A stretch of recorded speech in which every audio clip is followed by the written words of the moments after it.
"This account was never yours," the new director scoffed, wiping my client access to prove a point. I nodded and gathered my things. Every contract on file vanished overnight. The fluorescent lights in the conference room buzzed overhead as I watched 3 years of my work disappear with a single keystroke. Vanessa Sterling, our newly appointed Director of Client Relations, smiled that cold corporate smile as she revoked my credentials one by one. The screen in front of us went dark, then flashed to a basic login page. Access denied. I sat there, hands folded in my lap, watching everything I'd built crumble in real time. But what Vanessa didn't know was that I'd spent those 3 years doing more than just signing clients. I'd been learning, documenting, and preparing for a moment exactly like this. Stories like mine happen more often than anyone wants to admit in the corporate world. Sometimes the only way forward is to show exactly what happens when people underestimate the quiet ones. Welcome to the Payback Office channel, where we explore what happens when professionalism meets consequence and patience becomes the sharpest tool in the arsenal. If stories about workplace justice and calculated responses resonate with you, there's a button below that might interest you. We're building a community here, working our way to 8,000 subscribers who believe that respect isn't optional in any office. The choice is yours, but either way, what comes next is worth hearing. My name is Wendy Lancaster, and until that Wednesday afternoon, I was Senior Account Manager at Riverside Solutions, a mid-sized consulting firm in downtown Chicago. I'd grown up watching my parents run a small family business, working 16-hour days and still finding time to remember everyone's birthday.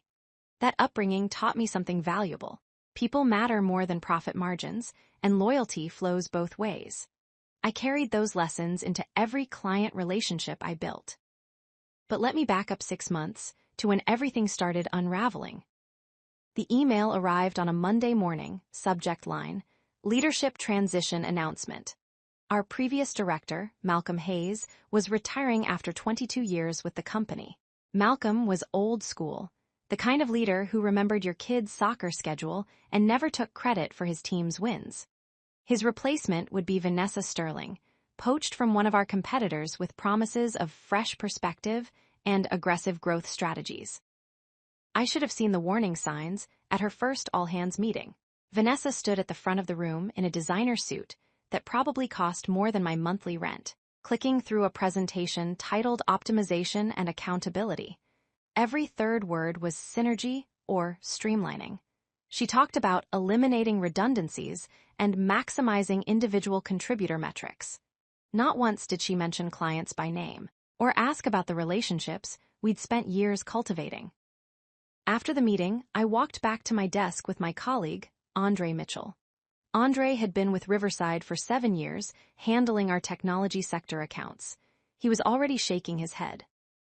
"That was a whole lot of corporate speak for I'm going to make changes, and I don't care who it affects," he muttered, dropping into his chair. "Maybe she just needs time to settle in," I offered, though I didn't quite believe it myself. "Malcolm probably eased her into the client portfolio. She'll understand how we operate once she sees the numbers." Andre gave me a look that said I was being too generous. He was right. The first change came within 2 weeks. Vanessa implemented a new reporting structure that required us to log every client interaction, every email, every phone call, into a centralized database. The stated reason was visibility and knowledge sharing. The real reason became clear soon enough. She was building a roadmap of our relationships so she could navigate them without us. I complied like everyone else. I logged my calls with Timothy Blackwood at Garrison Manufacturing, my monthly check-ins with the operations team at Lakefront Retail, my strategy sessions with the C-suite at Hartley Financial. Every conversation, every inside joke, every bit of institutional knowledge that made these relationships work. I typed it all into that database, watching the digital footprint of my career accumulate in neat, sortable columns. The second change was mandatory joint calls where Vanessa would sit in on our client meetings. She called it quality assurance and collaborative engagement. What it actually meant was that she was learning our clients' voices, their pain points, their decision-making processes. She was studying us like We were training modules for a job she planned to do herself. I remember the first joint call with Timothy Blackwood. I'd been managing the Garrison account for 2.5 years, ever since their previous consultant retired. Timothy was a straight shooter, a manufacturing lifer who valued honesty over salesmanship. We'd built genuine trust over dozens of conversations and 3 successful project implementations. "Wendy," Timothy's voice crackled through the conference line, warm and familiar. "How's that certification program treating you? You finished that project management course yet?" "Wrapped it up last month," I replied, smiling even though he couldn't see me. "Turns out I'm officially qualified to do what I've been doing all along." He laughed, that deep, rumbling chuckle I'd come to recognize. "That's how it always works, isn't it? Now, I wanted to talk about Q3 projections." Vanessa cut in smoothly, her voice professional and measured. "Timothy, this is Vanessa Sterling, Director of Client Relations at Riverside. I wanted to personally reach out and ensure you're receiving the level of service our partnership deserves." There was a brief pause. I could almost hear Timothy recalibrating, trying to figure out why a director was suddenly on a routine quarterly call. "Well, sure," he said slowly. "Wendy's always taken good care of us. No complaints on this end." "Wonderful to hear," Vanessa continued. "I like to maintain close relationships with our key accounts personally. In fact, I'd love to schedule some time to meet with you directly, get your perspective on our strategic direction. Would you have availability for lunch next time I'm in Milwaukee?" My stomach dropped. This wasn't quality assurance. This was client poaching, happening right in front of me while I sat muted and sidelined in my own meeting. Timothy, bless him, sounded confused. "I mean, I suppose that could work, but Wendy and I already have our quarterly business review scheduled for the 15th. Would make more sense to loop you into that conversation if you wanted to sit in." "Perfect," Vanessa said, and I could hear the smile in her voice. "Let's do that. Wendy, make sure I'm on that calendar invite." That pattern repeated across every major account I managed. Vanessa inserted herself into relationships I'd spent years building, positioning herself as the senior point of contact, while I was gradually repositioned as support staff. In client-facing emails, her name started appearing above mine. In meetings, she'd answer questions directed at me, rephrasing my expertise as company policy. Andre noticed it happening to him too. So did Monica Reyes, our healthcare sector specialist, and James Corrigan, who managed our financial services portfolio. We'd grab coffee in the break room and share increasingly frustrated stories about being iced out of our own accounts. "She's building an empire," Monica said one afternoon, stirring sugar into her coffee with more force than necessary. "She wants to be the indispensable hub that all client communication flows through. Makes her look invaluable to upper management." "While making us look replaceable," James added bitterly. "I had a client email me last week asking if I still worked here because Vanessa had been handling everything for the past month."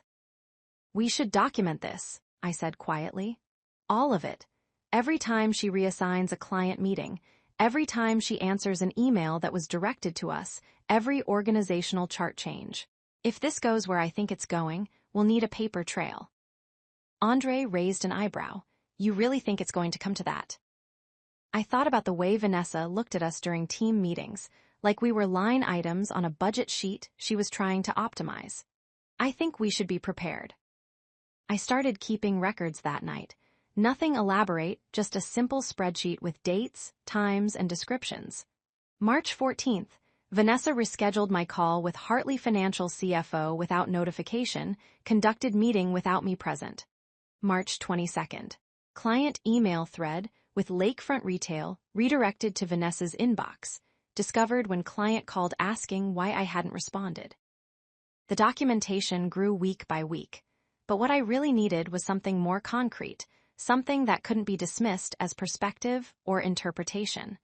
I needed proof of what we all knew was happening. The opportunity came in the form of a company policy I'd helped Malcolm implement 2 years earlier. Riverside had always been cautious about client data protection, especially after a competitor suffered a massive breach that destroyed several key relationships. Malcolm had asked me to research best practices, and together we'd implemented a secured backup system for all client contracts and communications. It was technically separate from the main company server, a redundant system designed to preserve critical documentation even if our primary systems failed. I was one of 3 people in the department who had administrative access to that backup system. Malcolm had it, obviously. So did our IT director, Franklin Morris. And so did I, because I'd been the one to set up the protocols and organize the initial file structure. Vanessa didn't know about it. Why would she? It wasn't something that came up in normal operations, and Malcolm certainly hadn't included it in whatever transition materials he'd prepared. It was invisible infrastructure, the kind of unglamorous background system that keeps everything running while leadership focuses on strategy presentations and revenue projections. I started making secondary backups of everything related to my accounts. Contract negotiations, I'd led, client communications with my signature, project proposals, I'd written, testimonials, and feedback that specifically mentioned my contributions. I didn't know exactly how I'd use this information, but I knew that when Vanessa made her move, I wanted to be ready. The move came on a Tuesday, 4 months after she'd started. I was called into her office at 4:47 in the afternoon, right when most people were winding down for the day. Vanessa sat behind Malcolm's old desk, her desk now, with a thin manila folder positioned precisely in front of her. "Wendy, sit down," she said, not bothering with pleasantries. "We need to discuss your performance and your future with this organization." My performance. I'd exceeded every metric for the past 3 years running. I'd had the highest client retention rate in the department, the strongest satisfaction scores, and I'd brought in 2 major accounts through referrals alone. But I sat down without arguing and waited for whatever script she'd prepared. "I've been reviewing the account distribution across the team," Vanessa began, "and I've identified some concerning patterns. Specifically, there appears to be an over-concentration of high-value clients assigned to individual contributors, which creates organizational risk and limits growth opportunities." Translation: I want your clients. "The accounts I manage have been built over years of relationship development," I said calmly. "Those clients specifically value continuity and personal connection. Redistributing them could jeopardize the relationships." Vanessa smiled that corporate smile, the one that never reached her eyes. "That's exactly the kind of thinking that holds organizations back, Wendy. If our client relationships are truly strong, they're based on the value Riverside provides, not on individual personalities. We're not running a fan club here." She opened the manila folder and slid a single sheet of paper across the desk. It was an organizational chart, dated next Monday. My name had been moved from senior account manager to account coordinator, a junior position that typically went to people fresh out of college. All of my major accounts had been reassigned to Vanessa. "This is a restructuring designed to leverage our talent more efficiently," she continued. "You'll be supporting the client onboarding process and handling administrative coordination. It's an important role that will allow you to develop new skills." It was a demotion designed to push me out. Take away my accounts, reduce my responsibilities, make the job so unsatisfying that I'd quit on my own. No severance package necessary, no unemployment claims, just another voluntary departure that wouldn't raise any flags with HR. "And if I don't agree to this restructuring?" I asked, though I already knew the answer. Vanessa's expression didn't change. "Then we'd need to have a more serious conversation about your fit with the organization's evolving direction. I'd hate for it to come to that, but I need team members who are aligned with our vision going forward." There it was. Accept the demotion or be fired. Quietly disappear from the accounts I'd built, watch someone else take credit for my work, and smile through the whole humiliating process. I thought about arguing. I thought about going over her head to the VP of operations, or filing a complaint with HR, or demanding documentation of the performance issues she'd mentioned, but never actually specified. But I'd seen how these things played out. Vanessa had political capital as the new leadership hire. She had the trust of the executives who'd brought her in specifically to shake things up. I was one senior account manager among many, easily replaced in the eyes of people who looked at spreadsheets instead of relationships. So instead, I nodded slowly. I understand. When does this take effect? Monday, Vanessa said briskly, clearly pleased that I wasn't going to make a scene. I'll need you to spend the rest of this week doing knowledge transfer with me on your accounts. Every client contact, every ongoing project, every detail I need to manage these relationships going forward. I want comprehensive transition documentation on my desk by Friday afternoon. She wanted me to write the instruction manual for stealing my own career. The audacity was almost impressive. Of course, I said quietly, I'll put together the transition materials. Excellent, I'm glad you're being professional about this, Wendy. Change is hard, but it's necessary for growth. She stood up, signaling that the conversation was over. You can head home for today. Fresh start tomorrow. I walked back to my desk in a daze, aware that the few remaining people in the office were studiously avoiding eye contact. News traveled fast, and the timing of this meeting hadn't been accidental. Vanessa had wanted minimal witnesses, minimal fuss, a clean execution that would be old news by Monday. I sat down at my computer and stared at the screen for a long moment. Then, I opened my email and started composing a message to Franklin Morris in IT. Franklin, I need to request a full data export from the backup system for archival purposes. Personal records retention for my portfolio transition. Can you grant me elevated access for the next 48 hours? Franklin and I had worked together on several client technology implementations. He was meticulous, professional, and blessedly uninterested in office politics. He responded within 20 minutes. Access granted through Thursday midnight. Let me know if you need any technical assistance with the export. I spent that entire night at the office, long after everyone else had gone home. I downloaded every file related to my accounts, every contract I'd negotiated, every proposal I'd written, every email thread that showed my direct involvement. I organized it all into a structured archive, labeled and dated, a complete record of exactly who had built these relationships and how. Then I did something that would turn out to be crucial.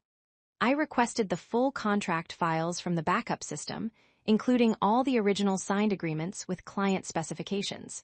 Riverside's contracts were detailed, specifying not just scope of work and pricing, but also key personnel assignments, communication protocols, and performance guarantees. Clients didn't just hire Riverside Solutions, they hired specific people at Riverside Solutions. That specificity was one of our selling points, the thing that differentiated us from larger, more impersonal competitors. I pulled the Garrison manufacturing contract first. Section 4.2, Key Personnel.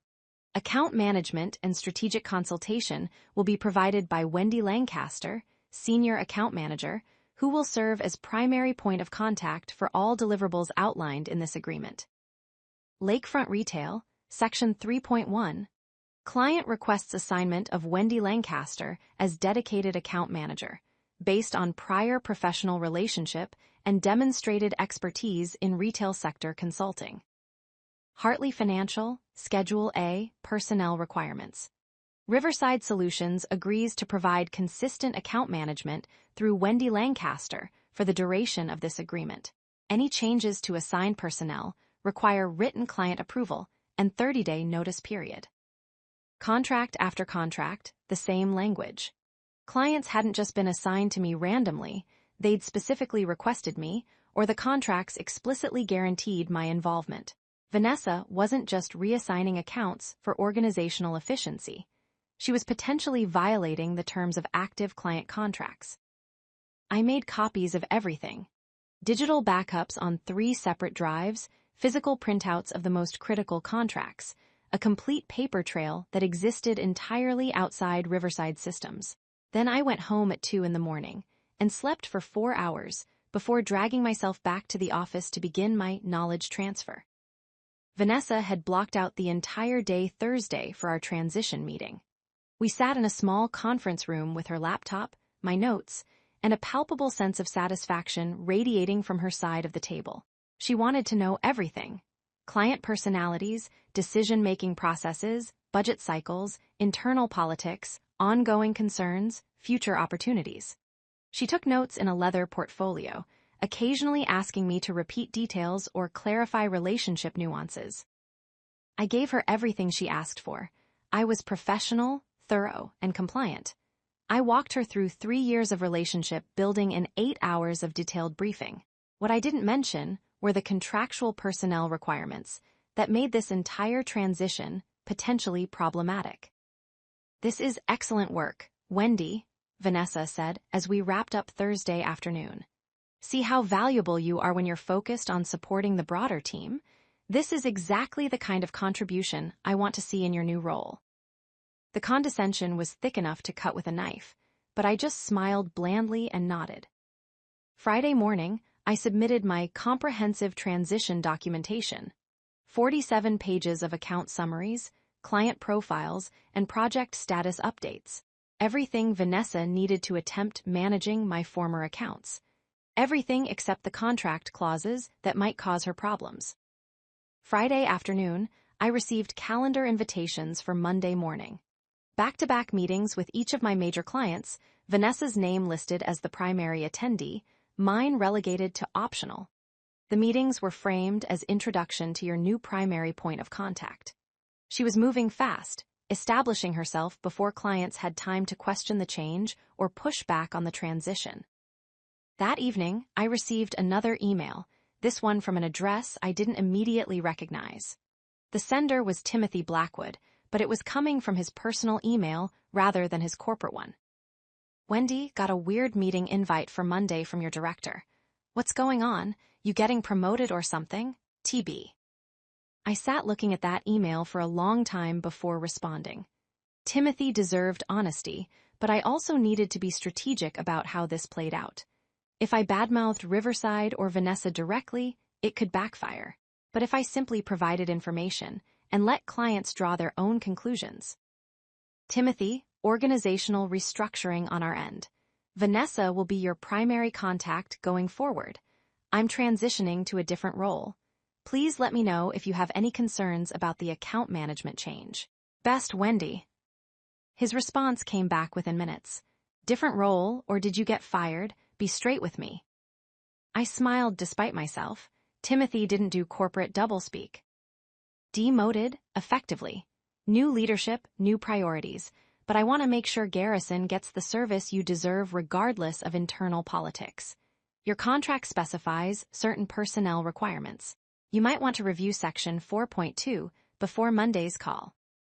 I held my breath after sending that. It was a risk, a direct suggestion that Timothy look at the contractual language Vanessa was potentially violating.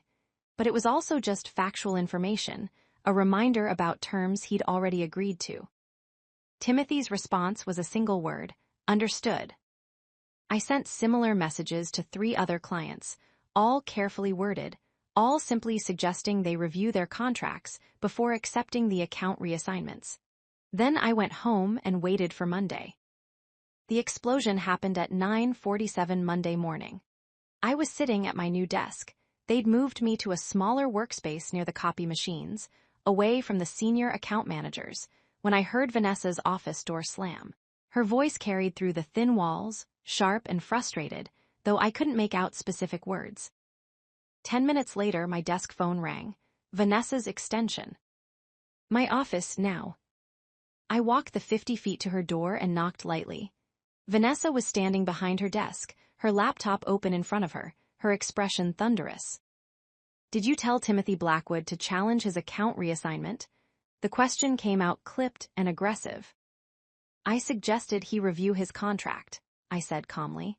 "He asked me about the organizational change, and I thought it was appropriate for him to understand the terms of his agreement with Riverside. He's refusing to accept me as his primary contact. He says his contract specifically requires you, and he's threatening to invoke the termination clause if we don't honor the personnel requirements." Vanessa's jaw was tight. "This is sabotage, Wendy." "It's contract compliance," I corrected gently. "Garrison Manufacturing has a valid agreement that specifies key personnel. If we're not honoring that agreement, they have every right to raise concerns." Before Vanessa could respond, her phone rang. She glanced at the caller ID and her expression shifted from angry to controlled. "I need to take this." She pointed at the door. "Wait outside." I stepped into the hallway and leaned against the wall. Through the door, I could hear Vanessa's voice rising and falling, professional but strained. The call lasted about 5 minutes. When she opened the door again, her face was carefully neutral. "Apparently Hartley Financial has similar concerns," she said coldly. "As does Lakefront Retail. I assume you had nothing to do with that either." "I sent transition communications to all my former clients," I said, including references to their contractual terms. Seemed like standard professional courtesy. Vanessa stared at me for a long moment. "This account was never yours," she said, and there was something almost triumphant in her voice despite the pushback she was getting. "These are company accounts, company relationships. You're an employee, Wendy, not a free agent. You don't own these clients." "I never said I did," I replied evenly. "But the clients own their contracts, and those contracts specify personnel requirements that were negotiated in good faith. If Riverside wants to restructure, that's certainly your prerogative. But clients have the right to hold us to our agreed terms or terminate for cause."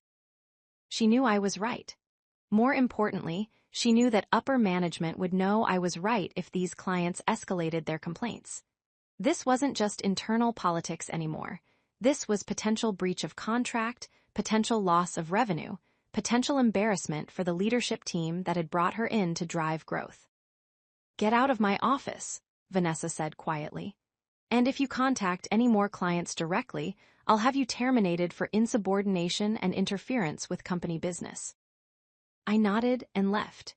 Back at my desk, I had 3 emails waiting from clients, all asking for clarification about the account changes, all referencing their contract terms, all politely but firmly expressing concerns about switching account managers without prior discussion. By Tuesday afternoon, the situation had escalated to the VP level. I was called into a meeting with Vanessa, her boss Gregory Hunt, and an HR representative named Patricia Voss. Gregory was in his late 50s, a company veteran who'd risen through the sales organization and valued revenue above almost everything else. "Wendy," Gregory began, his tone attempting warmth but landing somewhere near impatience. "We've got a situation developing with several client accounts, and we need to understand your role in this communication chain." "I provided transition communications to clients I'd been working with," I said simply, "including information about their contractual rights regarding personnel changes. Information that's causing them to push back on a routine organizational restructuring," Vanessa interjected sharply. "Information they're entitled to," I countered. "These aren't routine account transfers, Gregory. These are contractually specified relationships. Garrison's agreement explicitly names me as their assigned account manager. So does Hartley's. So do 4 others. Those clients negotiated those terms specifically because they wanted consistency and expertise, not whoever happens to be convenient for our internal org chart." Patricia from HR was flipping through a folder of printed contracts, her expression growing more concerned with each page. "These are unusually specific personnel clauses," she said quietly. "Most of our contracts have more general language about qualified staff." "Malcolm and I developed these templates for high-value accounts," I explained. "Clients were willing to commit to longer terms and higher retainers in exchange for guaranteed personnel continuity. It was a competitive advantage. Larger firms couldn't offer that kind of personalized commitment." Gregory's expression suggested he was doing math in his head, calculating what it would cost to lose these accounts versus what it would cost to back down on Vanessa's restructuring. "So what's the solution here? We can't have individual employees holding accounts hostage with contract clauses." "I'm not holding anything hostage," I said firmly.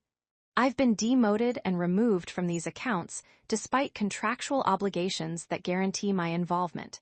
The clients are simply asserting their rights under agreements that Riverside signed.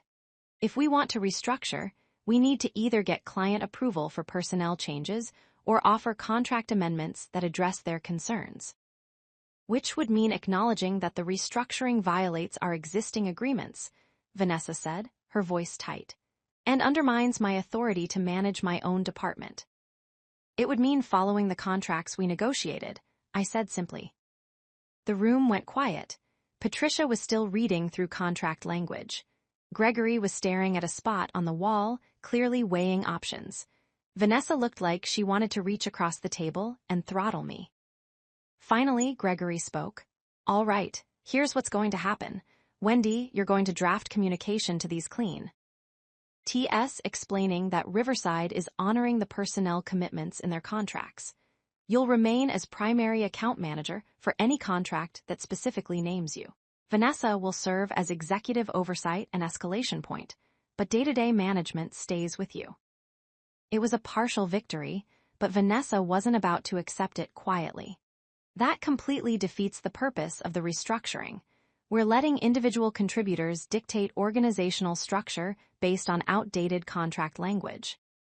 We're honoring legal agreements that generate significant revenue, Gregory corrected, and there was steel under his corporate-friendly tone. If you want to restructure these accounts, work with the clients to amend the contracts. But we're not risking termination clauses over an org chart. Vanessa's face was a mask of professional control, but I could see the fury underneath. She'd been overruled publicly in front of HR and a subordinate she'd just demoted. It was humiliating, and I knew with absolute certainty that she would find a way to retaliate. The meeting ended with Gregory instructing me to draft the client communications and copy both him and Vanessa on everything. I went back to my small desk by the copy machines and started writing carefully worded emails confirming continued account assignments per contractual requirements. For about 2 weeks, there was an uneasy truce. I managed my accounts from my reduced workspace. Vanessa copied herself on every email and joined every client call, and we maintained a veneer of professional cooperation that fooled absolutely no one. The rest of the department watched the power struggle with the nervous attention of people trying not to get caught in the crossfire. Then Vanessa made her second move, and this time she was smarter about it. It started with small things. An email I sent to Timothy Blackwood about project timelines somehow never made it to his inbox. Vanessa claimed there must have been a technical glitch. A contract amendment I'd spent a week negotiating with Hartley Financial mysteriously got held up in legal review for 3 weeks, missing the deadline and frustrating the client. A strategy presentation I'd prepared for Lakefront Retail was accidentally overwritten with an older version, making me look unprepared and disorganized on our quarterly call. Each incident was plausibly deniable, easily blamed on technology or miscommunication or honest mistakes. But the pattern was clear. Vanessa was sabotaging my work, creating the appearance of performance problems that she could document and use to justify removing me from the accounts after all. I started documenting this too, but it was harder to prove than contract violations. How do you prove that an email was deliberately blocked rather than caught by a spam filter? How do you demonstrate that file corruption was intentional rather than a random technical failure? I was fighting shadows, and Vanessa knew it. The breaking point came 6 weeks after the meeting with Gregory. I arrived at work on a Wednesday morning to find my computer access restricted. I couldn't log into my email, couldn't access the client database, couldn't open any of the shared project files I needed to do my job. A yellow sticky note on my monitor said, "See IT about access issues." I went down to Franklin Morris's office, already knowing what I'd find. Franklin looked uncomfortable as I walked in. "Wendy, yeah, I got a ticket this morning about your access. There's been a security audit, and apparently your credentials were flagged for having elevated permissions that aren't standard for your current role." He pulled up a screen showing my user profile.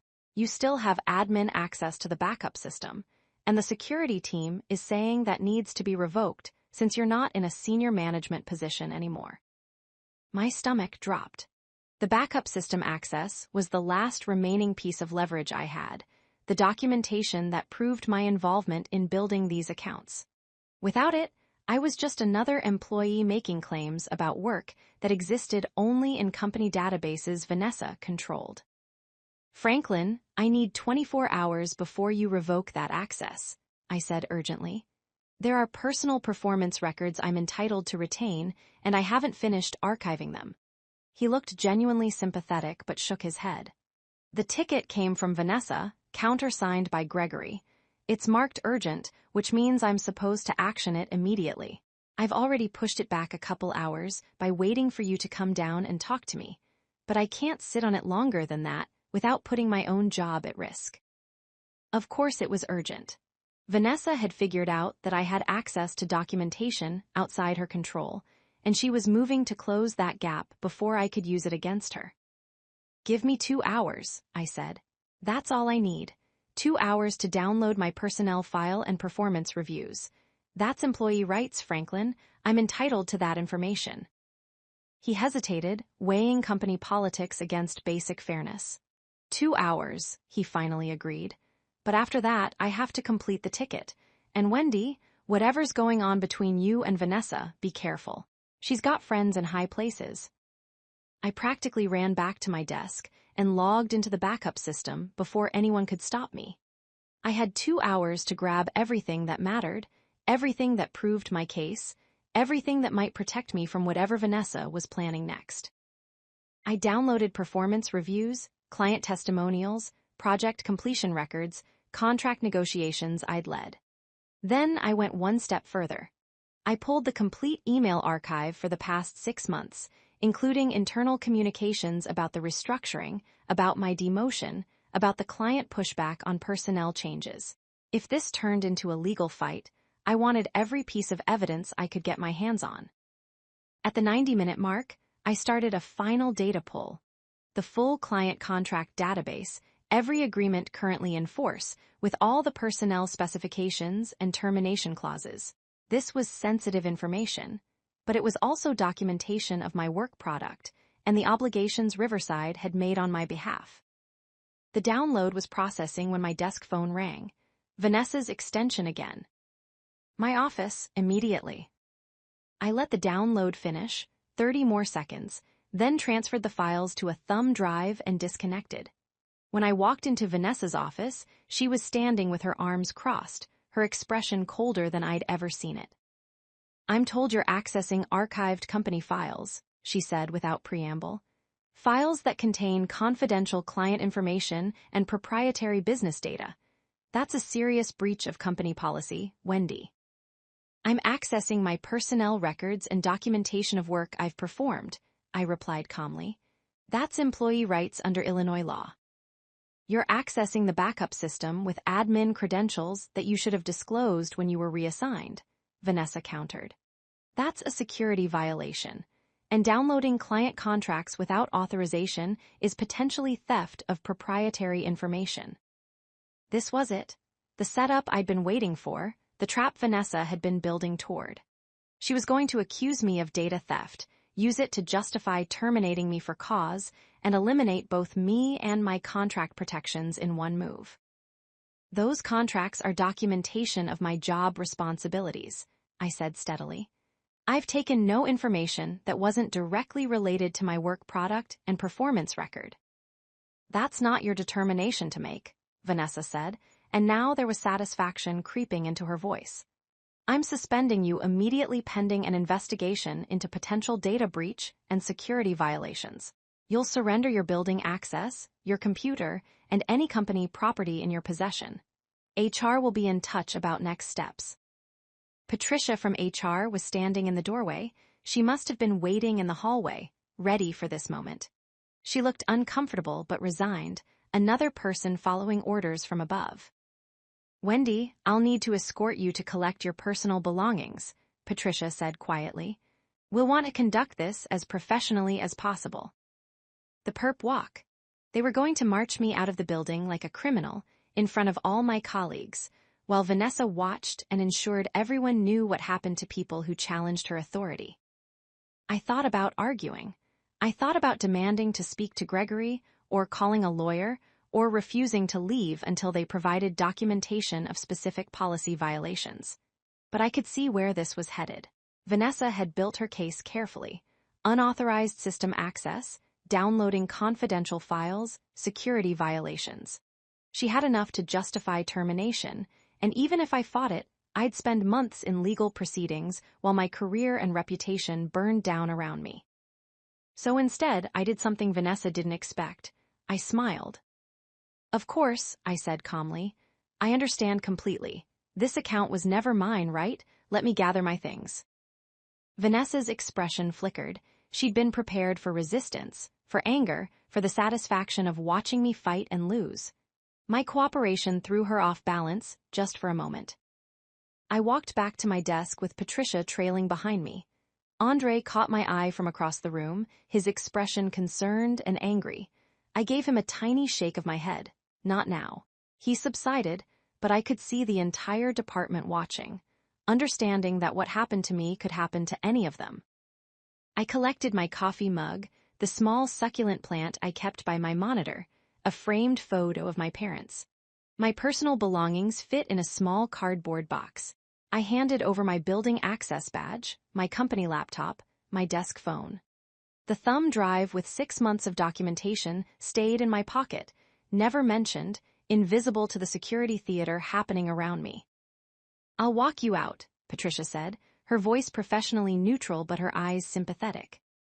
We walked through the office in silence, past colleagues who suddenly found their computer screens fascinating, past the conference rooms where I'd presented to clients, past Malcolm's old office where Vanessa was probably already celebrating her victory.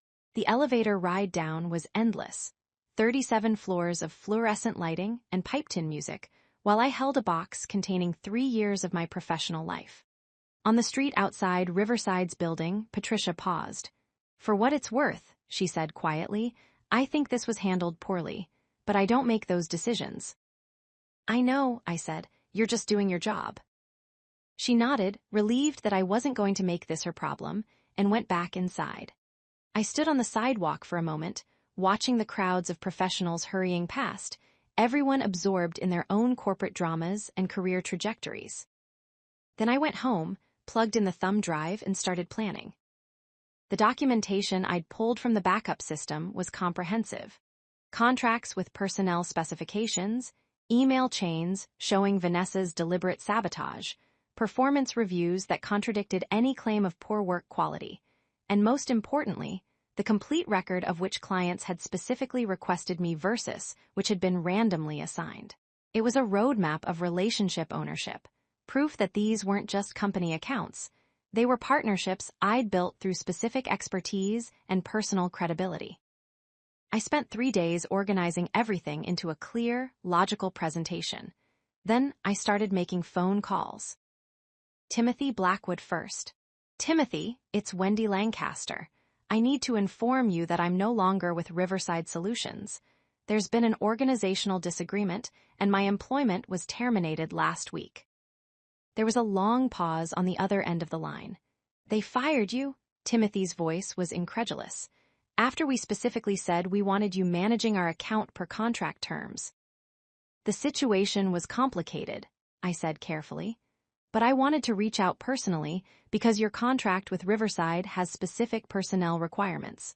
My termination likely triggers your right to terminate for cause under Section 4.2. I'd recommend reviewing that with your legal team." "Hold on," Timothy said, and I could hear papers rustling. "Section 4.2? Yeah, here it is. Any removal of named key personnel without client approval constitutes material breach and allows for contract termination with 30 days' notice. Wendy, they just handed us an exit ramp from this entire agreement." "That's for you and your team to decide," I said neutrally. "I just wanted to make sure you had all the relevant information." "Where are you landing?" Timothy asked. "Because if you're setting up independently or joining another firm, we'd want to have that conversation." I smiled, still figuring that out, but I'll keep you posted. I made similar calls to the other 5 clients whose contracts specifically named me. Every conversation followed the same pattern: surprise at my termination, recognition that Riverside had violated their contract terms, and immediate interest in where I was going next.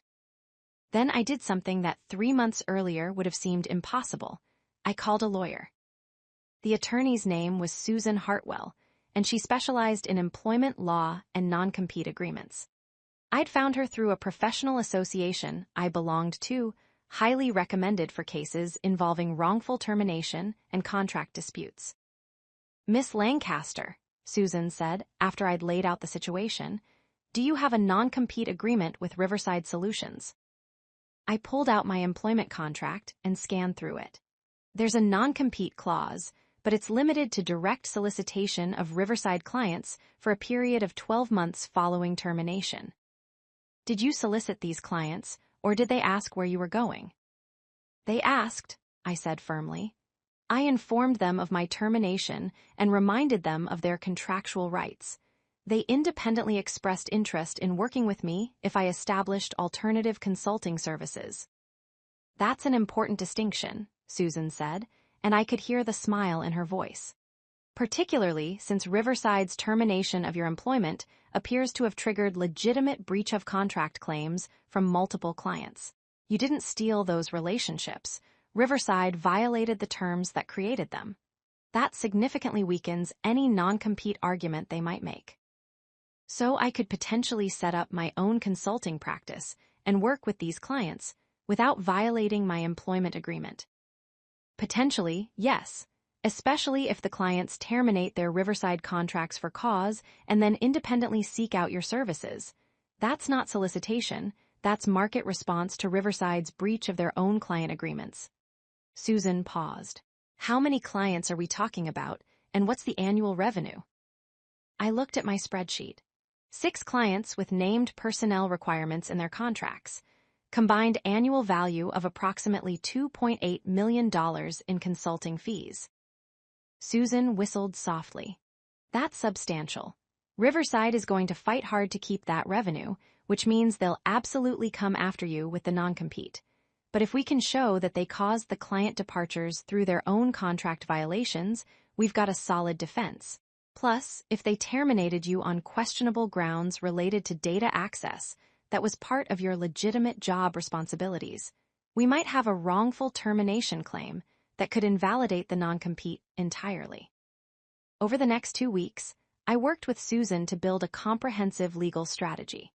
We documented Riverside's violation of client contract terms, my legitimate access to company systems as part of my job responsibilities, and the pattern of retaliation following my refusal to accept a demotion that would have prevented me from fulfilling contractual obligations. Meanwhile, my former clients were taking action.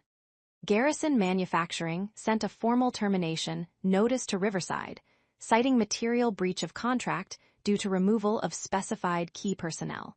Hartley Financial did the same. So did Lakefront Retail and 3 others. 6 termination notices in 10 days, all referencing the same contract clauses, all pointing to the same cause. Vanessa's restructuring had violated the terms Riverside had agreed to. I heard through Andre, who was still at Riverside and keeping me updated, that the executive suite was in crisis mode. Gregory was furious, Vanessa was scrambling to do damage control, and the legal department was frantically reviewing every active contract to see how many others had similar personnel specifications that could blow up in their faces. Then came the letter I'd been expecting. A cease and desist from Riverside's attorneys, demanding that I refrain from any contact with former clients and threatening legal action if I violated my non-compete agreement. Susan responded with a letter of our own, politely noting that I'd been terminated without cause, that my communications with clients were limited to informing them of my departure and their contractual rights, and that any subsequent client decisions to terminate their Riverside contracts were the direct result of Riverside's own breach of those agreements. We also noted that we were prepared to file a wrongful termination suit that would include discovery of all internal communications related to my demotion and termination, which we believed would reveal a pattern of retaliation and contractual bad faith. The legal posturing went back and forth for about 3 weeks. During that time, I filed paperwork to establish Lancaster Consulting Group, a boutique firm specializing in manufacturing and retail sector advisory services. I secured a small office space, set up a website, and reached out to my professional network, not to solicit clients, but to announce my new venture. 4 of my former clients reached out within days of my announcement. They'd terminated their Riverside contracts and were actively seeking alternative consulting services. Would I be interested in discussing potential engagements? I would, very interested. The contracts I signed with those 4 clients were worth $1.9 million in first-year revenue. Not quite the full $2.8 million from all 6 accounts, but more than enough to make Lancaster Consulting Group viable from day one. I was careful to document that each client had initiated contact, that I disclosed my non-compete restrictions, and that they had independently chosen to work with me after terminating their Riverside relationships for cause. Riverside's attorneys sent another threatening letter. Susan sent back a detailed timeline showing that client departures preceded my new business launch, and that all contacts had been client-initiated following Riverside's material breach of contract. We also noted that continuing to threaten legal action might constitute harassment and could be added to our wrongful termination claim. The threat stopped after that. Riverside had lost the revenue either way, and pursuing expensive litigation that would expose their own contract violations wasn't going to bring those clients back. 3 months after my termination, Lancaster Consulting Group was operating smoothly with 4 major clients and 2 smaller accounts I'd picked up through referrals.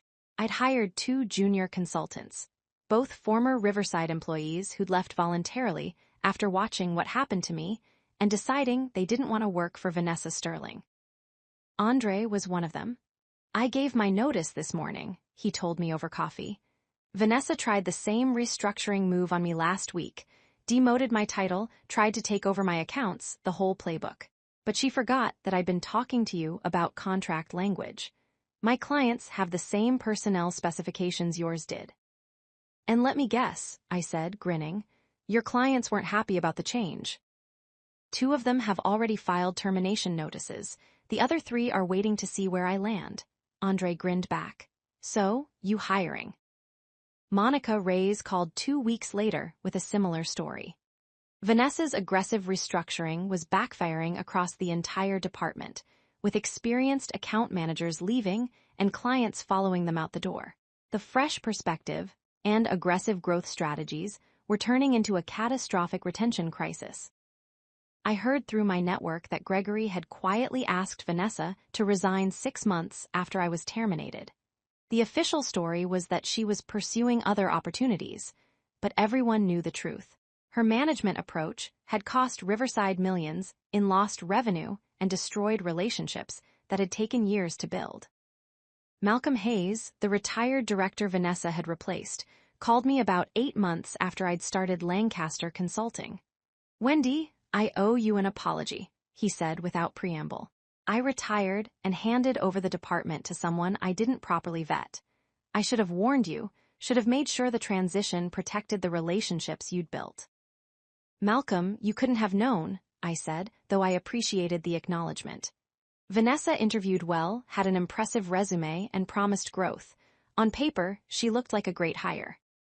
On paper, maybe, but I knew that department ran on relationships, not org charts.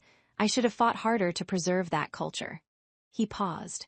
For what it's worth, I've recommended you to 3 potential clients in the past month.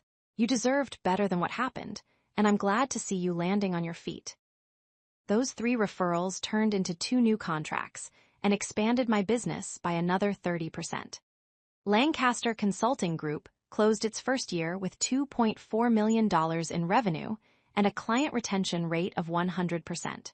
I hired 2 more consultants, both experienced professionals who valued relationship-driven work over corporate ladder climbing.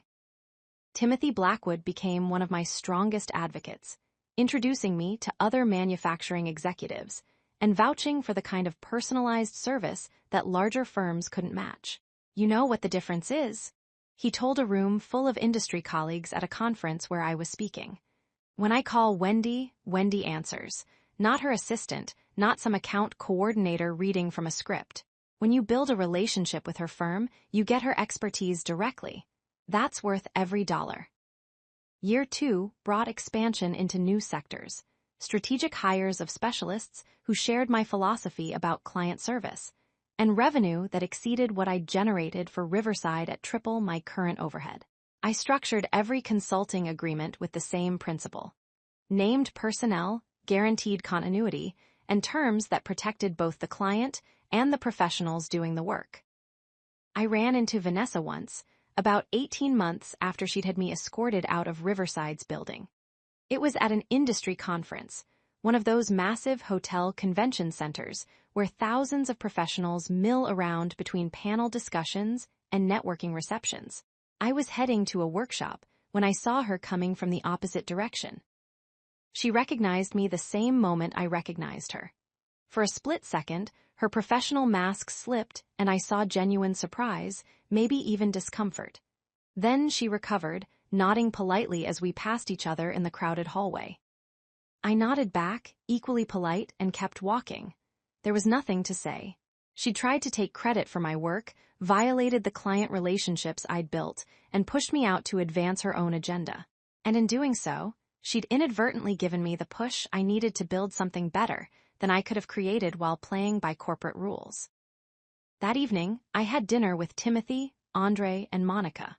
We sat in a restaurant overlooking the Chicago River, celebrating the close of a successful quarter and discussing expansion strategies for the year ahead. "You ever think about what would have happened if Vanessa hadn't forced you out?" Timothy asked, swirling wine in his glass.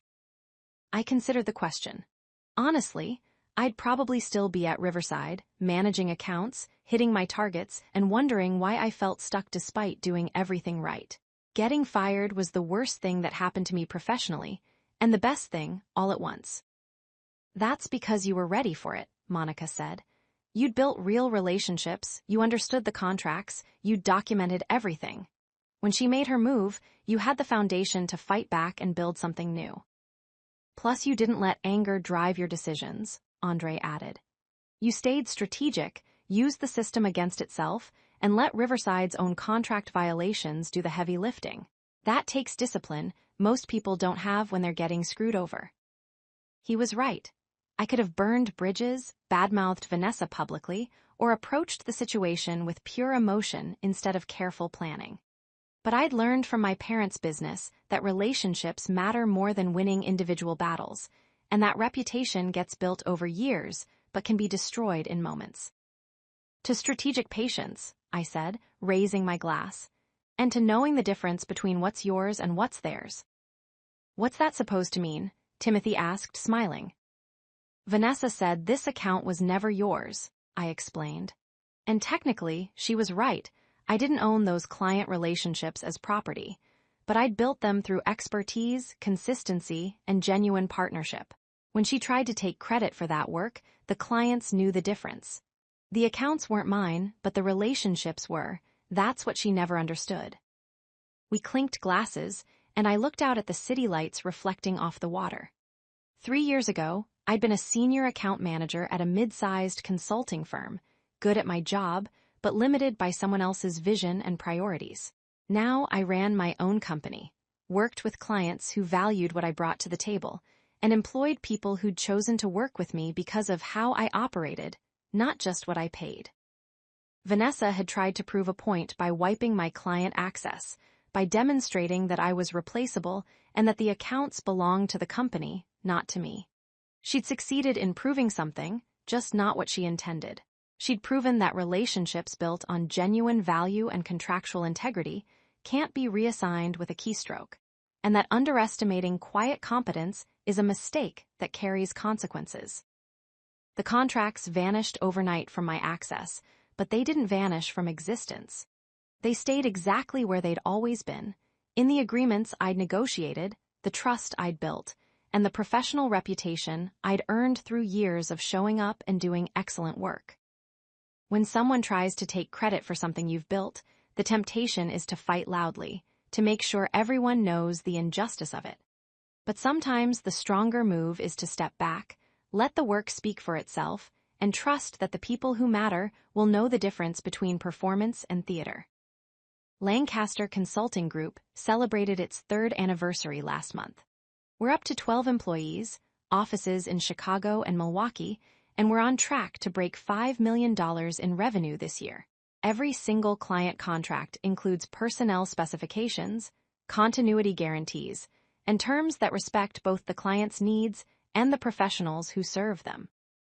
I saw on LinkedIn that Vanessa landed at another firm about a year after leaving Riverside. Her title is impressive, her profile is polished, and I'm sure she's telling a great story about driving organizational transformation and optimizing resource allocation. Maybe she learned something from what happened. Maybe she's still playing the same games with a new group of people who haven't figured out her playbook yet. Either way, it's not my problem anymore. I built something that reflects my values, serves my clients genuinely, and creates opportunities for professionals who believe that expertise matters and relationships aren't just line items on a spreadsheet. Sometimes getting pushed out is the universe's way of showing you that you'd outgrown the space you were in. Sometimes the worst professional moment of your life is actually the door opening to something you didn't know you were ready for. And sometimes, when someone looks at you and says, "This was never yours," the right response isn't to argue. It's to walk away, build something that actually is yours, and let the results speak for themselves.